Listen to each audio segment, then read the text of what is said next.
Évangile d'Impact. Nous recevons ce soir le pasteur Ghislain Kali, visionnaire donc de l'Union chrétienne de Nancy. Donc pasteur, je vous remercie d'avoir répondu donc à notre invitation. Je voulais aborder avec vous sur ce plateau aujourd'hui l'adoration donc pour l'Éternel. Si nous avons bien compris, une adoration est vraiment vouée à Dieu seul. Mais que pensez-vous de l'adoration pour Dieu seul? Est-ce que c'est seulement à Dieu qu'est destinée une adoration, ou ça peut être aussi pour d'autres choses de la vie commune? Effectivement, bien-aimé dans le Seigneur, l'adoration appartient à l'Éternel, pas à une autre personne. Comme lui-même il dit dans ses Écritures, il dit, il ne partage jamais sa gloire avec une personne. Nous pouvons le vérifier. Vous allez voir qu'il y a eu des serviteurs de Dieu qui ont compris la puissance de l'adoration, qui ont compris que l'adoration appartient à l'Éternel, pas à un homme, pas à un chef coutumier, pas à un roi, pas à un pasteur, ni même à un bishop, mais à l'Éternel des armées, celui qui est au-dessus de toutes choses. Lisons un peu dans les Écritures, dans le livre de Daniel chapitre 3, le premier verset jusqu'au verset 7. Daniel chapitre 3, le verset 1er jusqu'à 7. Le roi Nebuchadnezzar fit une statue d'or haute de 60 coudées et large de 6 coudées. Il la dressa dans la vallée de Dura, la province de Babylone. Le roi Nebuchadnezzar fit convoquer les satrapes, les intendants et les gouverneurs, les grands juges, les trésoriers, les jurisconsultes, les juges et tous les magistrats des provinces, pour qu'ils se rendissent à la dédicace de la statue qu'avait élevée le roi Nebuchadnezzar.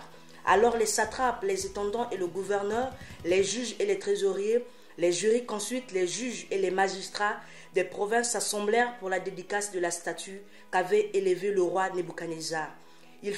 Ils se placèrent devant la statue qu'avait élevée Nebuchadnezzar.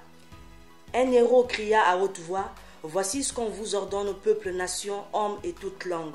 Au moment où vous entendrez le son de la trompette, du chalumeau, de la guitare, de la sambuc, du psalterion, de la cornemuse et toutes sortes d'instruments de musique. Vous vous prosternerez et vous adorerez la statue d'or qu'a élevée le roi Nebuchadnezzar.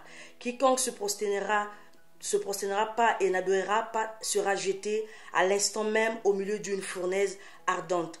C'est pourquoi au moment où tous les peuples entendirent le son de la trompette, du chalumeau, de la guitare, de la sambuc, du psalterion et toutes sortes d'instruments de musique, tous les peuples, les nations, les hommes de toute langue se prosternèrent et adorèrent la statue d'or qu'avait élevée le roi Nebuchadnezzar. Parole du Seigneur. Amen. Là, on voit, il y a un roi. Un roi qui veut qu'on puisse adorer une statuette. Je disais tout à l'heure, l'adoration appartient à l'Éternel seul. Ce roi, Nebuchadnezzar, battu une statuette et il demande à ce que, les patrons, les officiers, les grands hommes de ce pays, tout le monde devait s'approcher devant la statuette et commencer à offrir à la statuette une adoration. Bien aimé, regardez comment c'est choquant. Une statuette qui a des yeux qui ne voient pas, qui a des mains qui ne bougent pas. Une statuette qui est incapable de sauver des vies, qui est incapable de faire quelque chose pour une personne. Mais comme c'est un roi, il demande à ce que tout le monde puisse adorer la statuette. Et pendant qu'il convoque tout le monde, les autorités de la ville, la Bible nous dit qu'il convoque aussi Sadrach, Meshach, Abednego, parce qu'ils étaient tous sous son autorité. Et il leur avait confié une province là où ils devaient diriger. Ces gens avaient une responsabilité dans la province. Et comme le roi fit donner l'ordre de l'adoration, il fallait que tout le monde vienne. Mais je vais vous dire une chose. Sadrach, Meshach, Abednego, ils avaient compris que l'adoration appartient à l'Éternel. Et dans cet ordre, qu'est-ce qu'on dit? Lorsqu'ils vont entendre tous les sons qu'on a cités retentissaient, tout le monde devait fléchir et adorer la statuette. Je vais dire quoi par là? Il y a des hommes de Dieu qui ont des relations avec des ministres, des patrons, des présidents, des ministres ou d'autres personnes qui ont des relations avec des gens qui ont le pouvoir. Mais la Bible nous dit ici, peu importe dans le milieu là où tu te trouves et la relation que tu as avec les gens, lorsqu'on te demande de fléchir et de donner une adoration aux choses qui ne correspondent pas à la volonté de Dieu, tu ne dois pas accepter. Voilà, l'adoration appartient à l'Éternel. Donc on ne peut pas adorer une autre personne ou une autre chose à la place de Dieu. Le roi donne l'ordre pour qu'on puisse adorer la statuette. Mais ceux qui ont la volonté de Dieu, ceux qui ont compris la puissance de Dieu, ne peuvent pas adorer n'importe quoi, n'importe comment. Parce que l'adoration appartient à l'Éternel seul. Et j'insiste, l'adoration c'est pour Dieu. Ce n'est pas pour un homme, ce n'est pas pour un roi, ce n'est pas pour un chef d'État, ce n'est pas pour un président, ce n'est pas pour une prince, mais c'est pour l'Éternel des armées. Donc, pasteur, si une personne se rebelle maintenant contre le culte de la personnalité des autorités de son pays, par exemple, là, on a parlé du roi Nebuchadnezzar qui a demandé à ce que toute personne qui se meut dans son royaume se prosterne. Est-ce que cette personne-là qui tente à se rebeller contre cette décision est soutenue par Dieu? Je dirais simplement une chose. Ce n'est pas une forme de rébellion. C'est-à-dire, la rébellion, elle commence à quel niveau? Lorsque les principes sont vrais et véritables et que les gens déshonorent à ces principes, c'est à ce net moment que la rébellion commence. Ça veut dire quoi? C'est que l'ordre que le roi donne n'était pas l'ordre de Dieu. Donc ce n'est pas une forme de rébellion. Puisque ce n'est pas Dieu qui a donné l'ordre. C'est un homme qui donne l'ordre qui n'est pas conforme à la volonté de Dieu pour son peuple. Ce n'est pas une rébellion. Je dirais que les gens peuvent oser refuser ou renoncer, peu importe les influences de ce monde. Tant que ça ne vient pas de Dieu, c'est-à-dire ce qui est logique, c'est ce que Dieu déclare. Lorsque Dieu dit quelque chose et qu'on refuse, ça c'est la rébellion. Mais quand les gens nous disent des choses qui sont contraires à la volonté de Dieu, ce n'est pas une forme de rébellion. Lisons d'abord encore le verset 8. Prenons le verset 8 jusqu'au verset 23. À cette occasion, et dans le même temps, quelques Chaldéens s'approchèrent et accusèrent les Juifs. Ils prirent la parole et dirent au roi Nebuchadnezzar: Ô roi, vis éternellement, tu as donné un ordre d'après lequel tous ceux qui entendraient le son de la tempête, du chalumeau, de la guitare, de la sambure, de la cornemuse et toutes sortes d'instruments devaient se prosterner et adorer la statue d'or. Et d'après lequel quiconque ne se prosternait pas et n'adorait pas serait jeté au milieu d'une fournaise ardente. Or, il y a des Juifs à qui tu as remis l'intendance de la province de Babylone, Shadrach, Meshach et Abednego, hommes qui se tiennent aucun compte de toi. Ô roi, ils ne servent pas tes dieux. Ils n'adorent point la statue d'or que tu as élevée. Alors Nebuchadnezzar, irrité et furieux, donna l'ordre qu'on amena Shadrach, Meshach et Abednego. Et ces hommes furent amenés devant le roi. Nebuchadnezzar prit la parole et leur dit: Est-ce que de propos délibérés, Shadrach, Meshach et Abednego, que vous ne servez pas mes dieux et que vous n'adorez pas la statue d'or que j'ai élevée? Maintenant, tenez-vous prêts au moment où vous entendrez le son de la trompette, du chalumeau, de la guitare, de la sambure, du psalterion, de la cornemuse, de toutes sortes d'instruments. Vous vous prosternerez et vous adorerez la statue que j'ai faite. Si vous ne l'adorez pas, vous serez jetés à l'instant même au milieu d'une fournaise ardente. Et quel est le Dieu qui vous délivrera de la main? Shadrach, Meshach et Abednego réplirent au roi Nebuchadnezzar: Nous avons besoin de te reprendre là-dessus. Voici notre Dieu que nous servons, peut-on délivrer de la fournaise ardente? Et il nous délivrera de la main au roi. Sinon, sache au roi que nous ne servions pas tes dieux, que nous n'adorons pas la statue d'or que tu as élevée. Sur quoi Nebuchadnezzar fut rempli de fureur et il changea de visage en tournant ses regards contre Shadrach, Meshach et Abednego. Il reprit la parole et ordonna de chauffer la fournaise 7 fois plus qui ne convenait de la chaleur. Puis il commanda à quelqu'un des plus vigoureux soldats de son armée de lier Shadrach, Meshach et Abednego, de les jeter dans la fournaise ardente.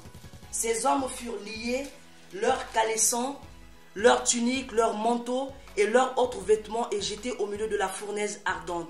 Comme l'ordre du roi était sévère et que la fournaise était extraordinairement chauffée, la flamme tua les hommes qui avait jeté Shadrach, Meshach et Abednego.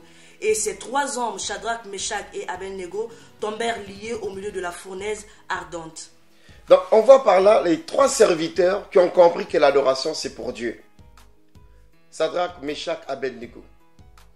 Et le roi donne l'ordre. Ils ont refusé d'obéir à cet ordre. Parce qu'ils savaient une chose, que l'adoration, se prosterner devant une statuette, c'est interdit dans la Bible. Cela est réservé qu'à Dieu seul. Et la Bible nous dit quoi? Que les rapporteurs sont partis voir le roi. Oh roi, vis éternellement. L'ordre que tu avais donné, les Juifs que tu avais donné de diriger la province de la Babylone, ont refusé d'obéir, d'exécuter à l'ordre que tu avais donné. Le roi a été furieux. La Bible nous dit qu'il a demandé à ce que Shadrach, Meshach, Abednego viennent devant lui pour qu'il puisse lui dire s'ils ont vraiment refusé cela. Donc on recommence une deuxième cérémonie pour Shadrach, Meshach, Abednego, puisque c'était les 3 qui ont refusé d'adorer la statuette. Et la Bible nous dit que quand ils furent arrivés devant le roi leur dit, vous avez refusé. Il dit, on a refusé catégoriquement. Moi je donne l'ordre, vous refusez. On refuse parce que l'adoration appartient à l'Éternel des armées. Je vais dire une chose, que même si ton père ou ta mère te demande d'adorer les statuettes, les choses qui ne glorifient pas Dieu, tu as le droit de dire non à cela. Souvent nos parents ont pour coutume d'utiliser l'évangile pour nous léguer des choses qui ne viennent pas de Dieu. Ils prennent certains versets de la Bible là où on dit « Honore ton père et ta mère afin que tes jours soient prolongés sur la terre. » Mais la Bible dit « Honore ton père et ta mère selon la parole. » Pas selon leurs conseils, pas selon leurs coutumes, pas selon la tradition de la famille, mais selon la parole de Dieu.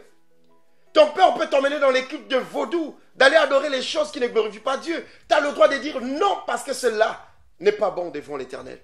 Shadrach, Meshach, Abednego, ils ont refusé à l'ordre du roi. Les yeux dans les yeux. Ils ont dit au roi, on ne peut pas exécuter ce que tu demandes. Impossible, impensable pour nous qui aimons le Seigneur. On ne peut pas adorer une statuette. Jamais. On a fait un vœu de suivre l'Éternel des armées en esprit et en vérité. L'adoration, le culte, c'est pour Dieu. Ce n'est pas pour un homme. Et le roi demande à ses gardes, la Bible nous dit qu'il fallait prendre des gardes du corps qui sont des soldats qui sont plus vigoureux, c'est-à-dire des gens costauds pour influencer Shadrach, Meshach, Abednego. On nous dit que la fournaise a été chauffée 7 fois. Je vais te dire une chose. Quand tu refuses l'adoration, de donner l'adoration à l'ennemi, l'ennemi augmente la sentence, c'est-à-dire de la persécution. Il augmente cela pour que tu changes de vision, que tu arrives à fléchir. Mais Shadrach n'a pas fléchi. Il a dit, l'adoration c'est pour l'Éternel. Et la Bible nous dit quoi? Imaginez un peu un serviteur de Dieu, la Bible nous dit, on les a laissés en calissant. Quelle humiliation! Shadrach, serviteur de Dieu, Meshach, serviteur de Dieu, Abednego, serviteur de l'Éternel, en calissant. Ton pasteur est lié comme ça en calissant. On va lui mettre dans la fournaise ardente. Bien-aimé dans le Seigneur, tu imagines un peu l'image d'un homme de Dieu. Non seulement qu'ils sont des hommes de Dieu, mais ils avaient la responsabilité de diriger la province de Babylone. C'était des notables. Mais la Bible nous dit, lié en calissant comme ça, on le met dans la fournaise ardente. Et même les gens qui ont chauffé la fournaise ardente, qui ont augmenté la sentence, la Bible nous dit quoi? Ces gens sont morts sur place à cause de la vapeur. À plus forte raison, c'est qu'ils devaient rentrer à l'intérieur. Mais cela n'a pas intimidé la pensée de Shadrach, Meshach, Abednego. Parce qu'ils comprenaient une chose, qu'on ne peut pas donner l'adoration à une autre personne, ni à un chef d'État, à un roi, un prince, ou un chef coutumier. Donc malgré que les promesses que le roi a dit, qu'il est en train de faire, qui va vous délivrer entre mes mains? Je vais te dire une chose, frère, sœur, ta vie est entre les mains de Dieu. Il n'y a aucun homme qui a le pouvoir sur ta vie, c'est Dieu. Il n'y a pas un chef qui a le pouvoir sur ta vie. Quel que soit ce que les hommes peuvent dire sur toi, t'influencer, t'intimider. Ta vie, c'est Dieu qui détient ta vie. Celui qui a le dernier mot de ta vie. Le roi voulait dire, qui pourra? Mais il ne savait pas qu'il y a un Dieu au-dessus de tout. Le Dieu de Shadrach, Meshach, Abednego, il est véritable. Lorsque tu renonces aux choses du monde et que tu rejettes ce que le diable te propose, Dieu est de ton côté. Dieu se lève pour toi. Aujourd'hui, combien de pasteurs sont tombés parce qu'ils ont eu à collaborer des gens qui ont des voix qui ne viennent pas de Dieu. Mais ici, là, on voit que Shadrach, Meshach, et Abednego, ils travaillaient dans le gouvernement de ce roi. Le roi avait ses dieux. Shadrach et Meshach aussi, ils avaient leurs dieux. Mais ils n'ont jamais fléchi au Dieu du roi. Combien de personnes ont côtoyé les ministres, côtoyé les chefs d'État, et qui n'arrivent même pas à faire convertir les chefs d'État, leur ramener à la raison? Comment voulez-vous? Vous avez l'habitude de critiquer les chefs d'État, c'est des francs-maçons, c'est des ceci. Vous les critiquez tout le temps. Mais comment voulez-vous qu'ils changent s'ils ne voient pas en vous le modèle de Christ? Lorsque vous trouvez une porte pour discuter avec ces hommes que vous avez l'habitude de critiquer, demain matin, vous changez les côtés, vous abandonnez le Seigneur à cause d'une voiture, à cause de l'argent, à cause parce que tu as la possibilité d'aller voir un ministre ou un président. Tu changes des camps, tu abandonnes le Seigneur. Chacun a son Dieu. Mais le plus important de savoir que lorsqu'on sert Dieu, il faut prouver à tout le monde que ton Dieu, tu es fidèle à ces dieux que tu as accepté de servir. Même si tu n'as pas d'argent, même si tu manques de choses, reste fidèle à ce Dieu que tu as aimé. Donc, pasteur, tout à l'heure, vous avez dit que ce n'était pas une rébellion pour les trois personnages-là, Shadrach, Meshach et Abednego, de s'opposer au roi Nebuchadnezzar, que ce n'était pas une rébellion. Mais Dieu ne dit-il pas dans sa parole de se soumettre aux autorités, à la loi du pays où on est? La Bible nous demande de nous soumettre à nos autorités. C'est bien clair. Ça veut dire que nous devons respecter nos autorités. C'est très important. En aucun cas, la Bible nous appelle à désobéir ou à négliger ou à ne pas respecter nos autorités. La Bible ne nous autorise pas à faire cela. Mais la Bible nous demande une chose, de respecter nos autorités. Mais si les autorités nous demandent de faire le contraire de ce que la Bible nous demande, on a le droit de refuser, comme Shadrach et Meshach, Abednego le fait. C'est biblique. On ne peut pas obéir à un homme qui veut violer la loi de Dieu. Non. On ne peut pas accepter cela. Puisque vous savez, une chose qui est très efficace, et ce qui a fait que beaucoup de rois se sont convertis, se sont repentis après, parce qu'ils ont vu la fermeté des hommes de Dieu envers leur Dieu. Prenons l'exemple de Joseph. La Bible nous dit quoi? Que Pharaon reconnaît la fermeté de Joseph et la fidélité de Joseph envers Dieu. Lorsqu'on lui fait la proposition des choses, il dit « Non, mon Dieu m'interdit cela ». Et nous avons vu que dans l'histoire, Pharaon a dit une chose qui était vraiment puissante. Il dit « Si cet homme arrive à obéir à un Dieu invisible, à plus forte raison à moi qu'il voit. » Donc si je lui confie une responsabilité, il y a quelque chose qui prouve que ça sera un homme de confiance. Mais aujourd'hui, combien de présidents, des ministres ont confiance au pasteur? Personne. Personne. Ils ont peur. Ils ont peur des hommes de Dieu. Ils ne peuvent pas leur faire confiance. Pourquoi? Parce qu'il n'y a pas preuve de fidélité envers Dieu. C'est comme ça. J'aime les chefs d'État, j'aime les ministres. Je les considère, je les respecte.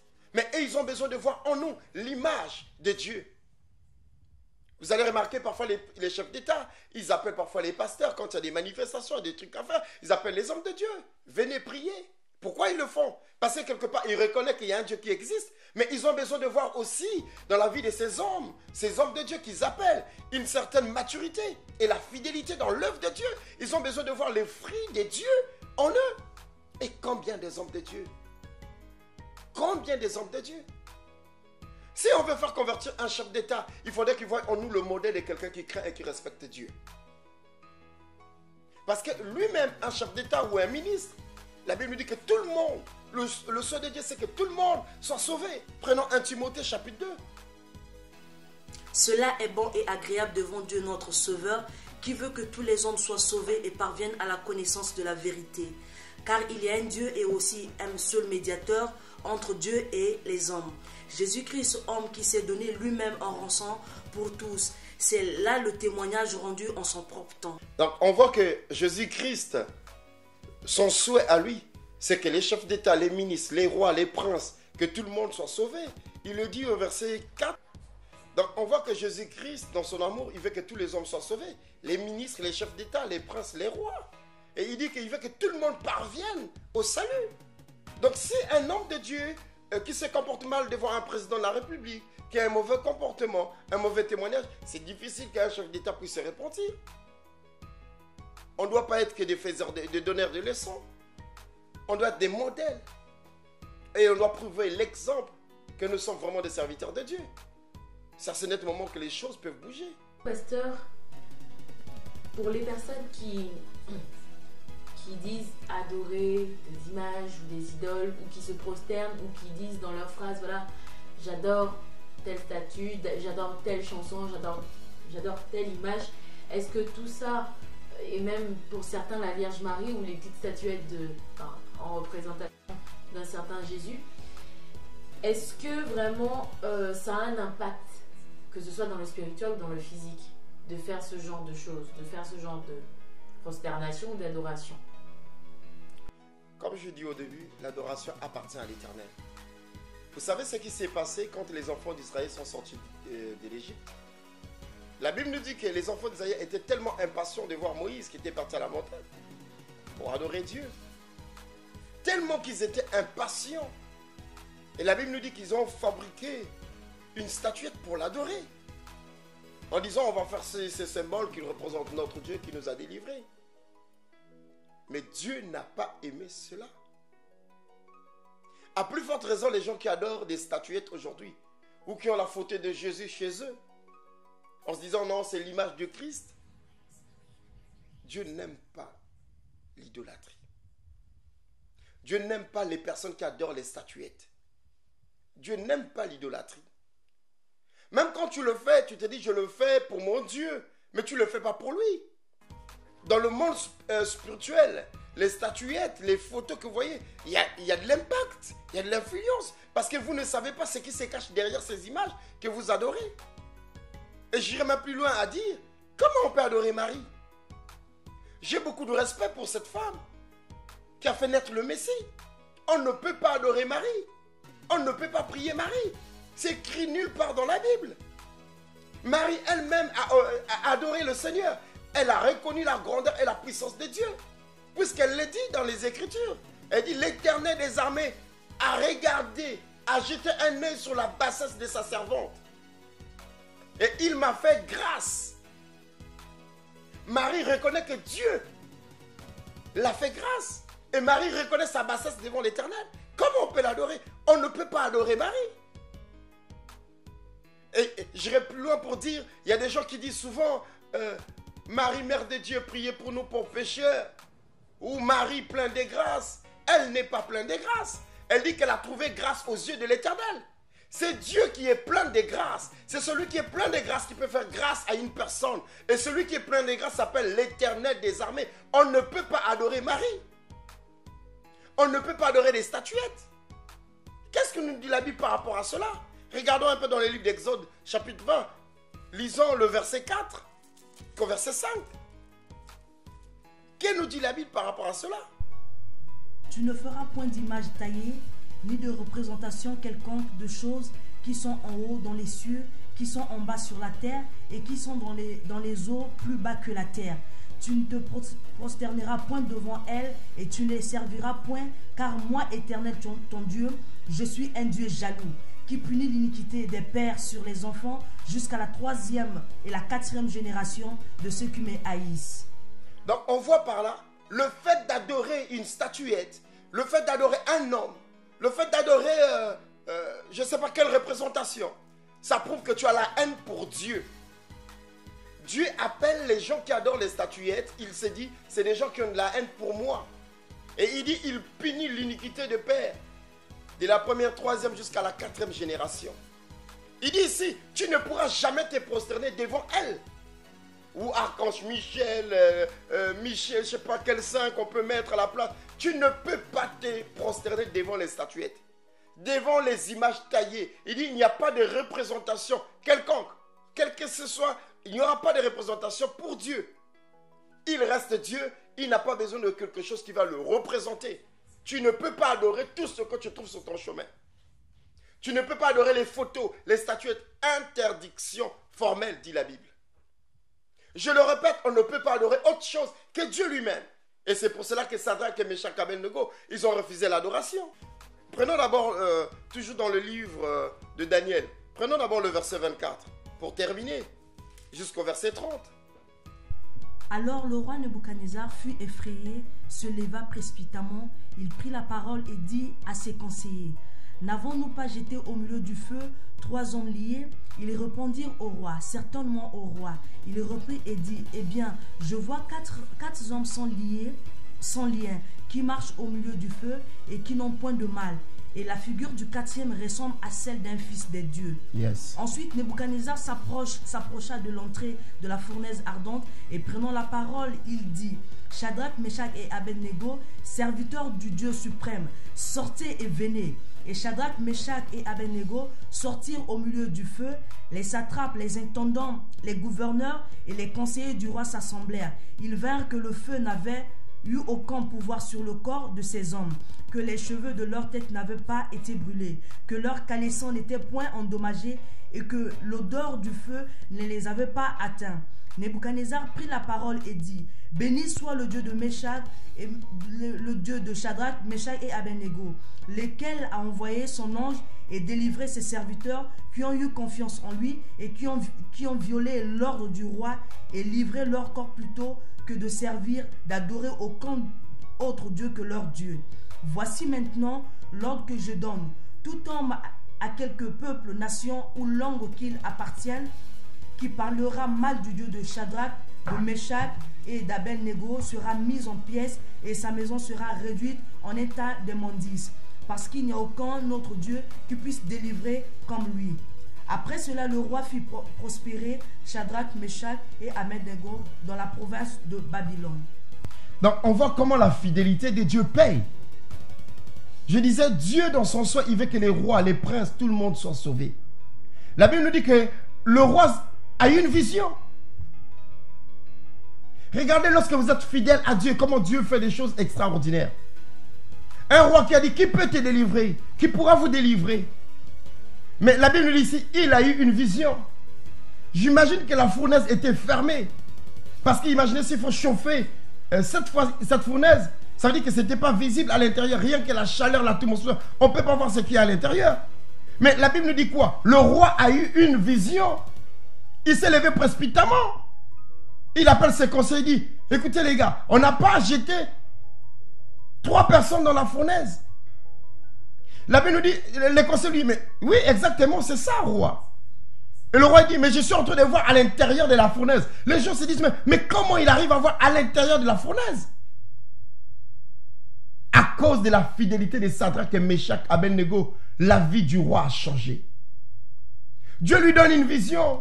Il dit: il y a un 4e, son visage est comme celui d'un fils de Dieu. Il dit: allez, sortez-moi Shadrach et Meshach, Abednego. Lui, il avait dit au départ quoi? Que personne ne pouvait leur délivrer. Mais là, Dieu le touche lui-même. Regardez la confusion. La fidélité de Dieu paye. Dieu touche le roi lui-même. Et c'est lui qui commence à les délivrer. Ouvrez, libérez Shadrach et Meshach, Abednego. Dès qu'il sort, il le regarde. Les vêtements qu'ils avaient mis, leurs calissons, ils étaient intacts. L'Éternel les a protégés dans la fournaise.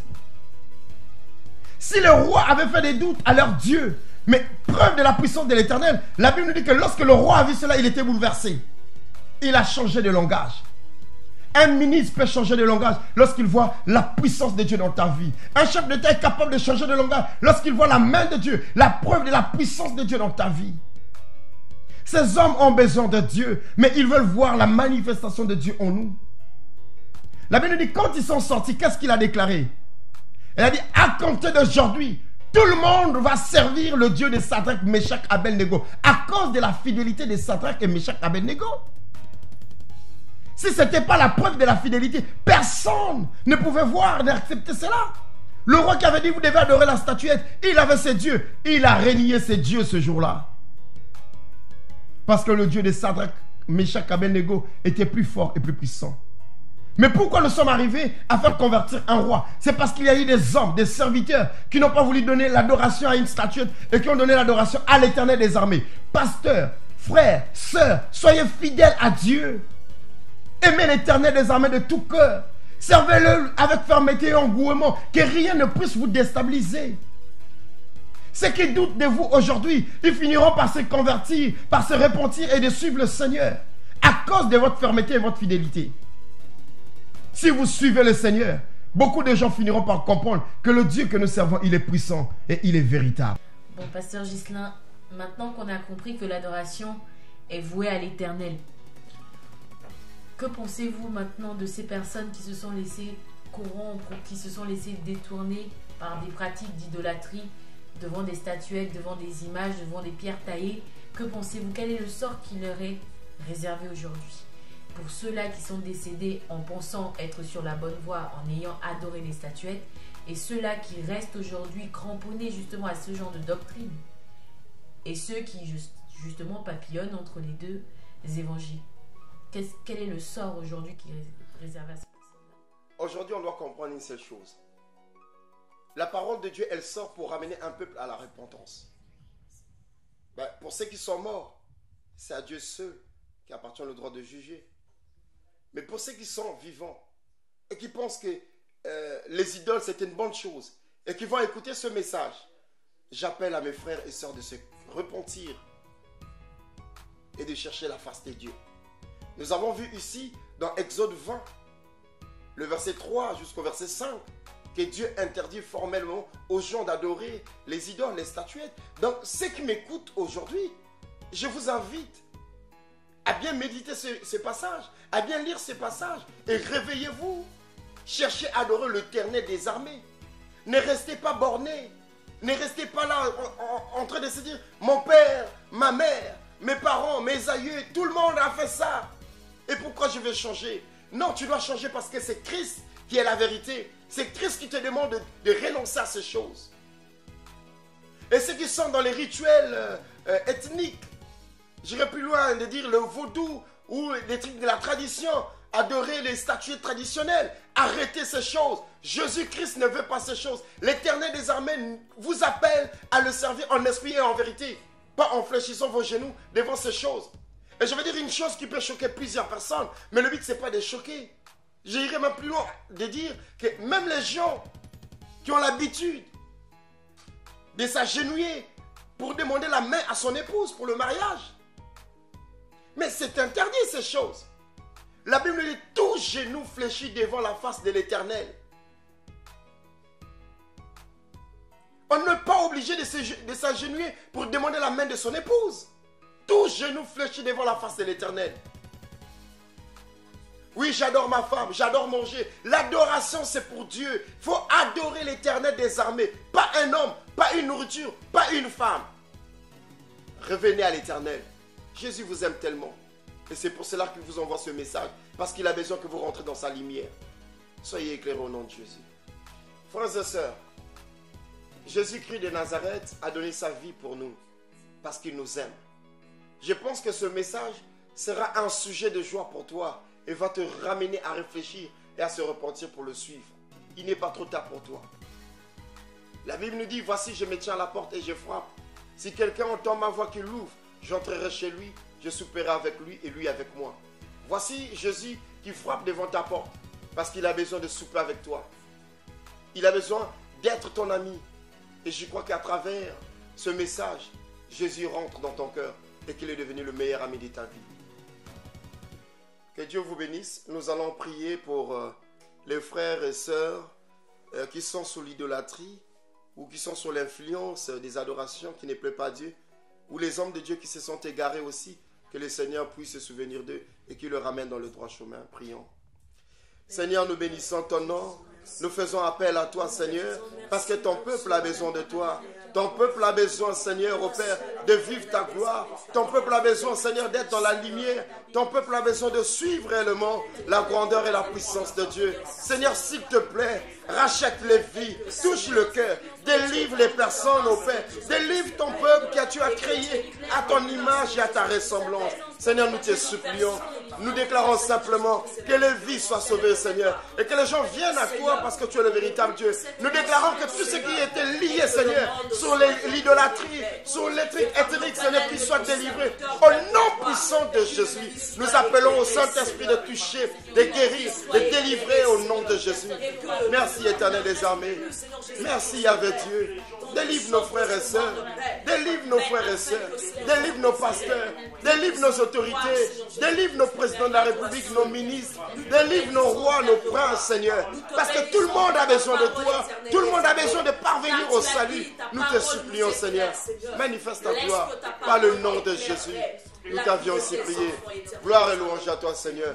Que la gloire te revienne parce que tu le mérites. Amen.